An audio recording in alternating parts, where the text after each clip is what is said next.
Twongeye kuguha ikaze kuri Senior Computer, reka turebere hamwe uburyo ushobora kuba wakiriyatinga cyangwa se kuba warema porogaramu yawe ya C++.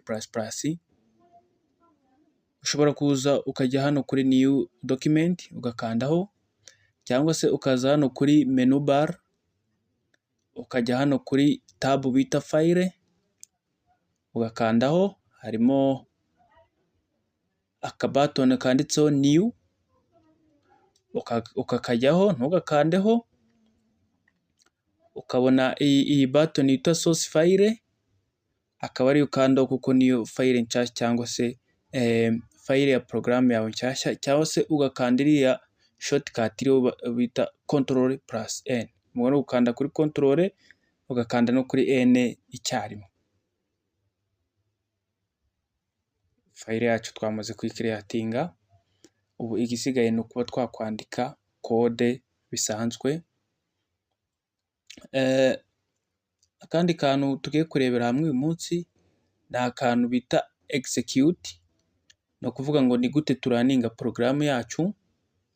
Porogaramu ubundi iraninga bigenze bite? Urahaza ugakanda hano kuri execute, uri kubona ko harimo utuntu tubiri, harimo ko bita compile, hakabamo n'ako bita run. Ni utuntu tubiri dutandukanye. Iyi video irajya kurangira wamaze kumenya gutandukanya utu tuntu twombi. Reka dufate urugero rw'amakode dushobora kuba twaraninga muri C++.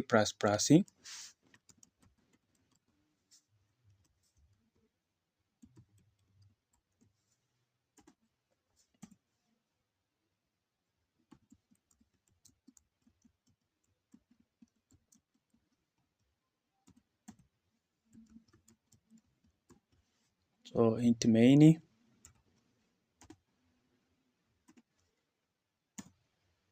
iyi formule muri video iri bukurikire ndaza kuyibasobanura neza uburyo ikora umurongo umwe ku wundi.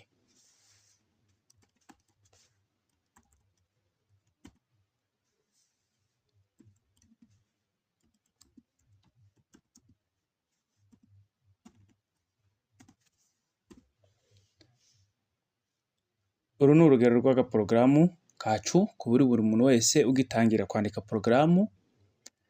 Tuvuze ko formule y'iyi porogaramu ya C++ ndaza kuyibasobanura neza muri video iri bukurikire. Icyo usabwa rero ni ukuhita uza ugakanda hano kuri save. Ubwo kode zose wanditse mbere yo kuziraninga cyangwa se mbere yo kuraninga porogaramu yawe urabanza ukabika ibyo wakoze.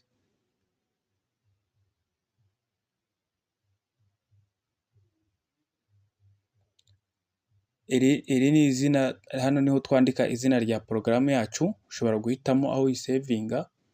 Njye mpisemo kuri desktop.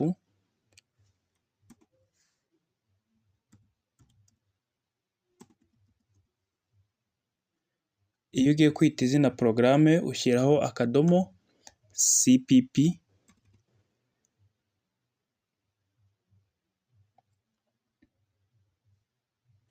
Now ubu porogaramu yacu twamaze kuba izi kode zacu twamaze kuba twazibika kuri computer. Igisigaye ni ugukora icyo bita compile. Compile rero tuza aha hejuru kuri menu bar, kubona ko hariho ijambo compile cya button bita compile. Kugira ugireho mu buryo bugufi ushobora gukanda F9. Urabibona kuri laptop yawe cyangwa desktop yawe kuri keyboard.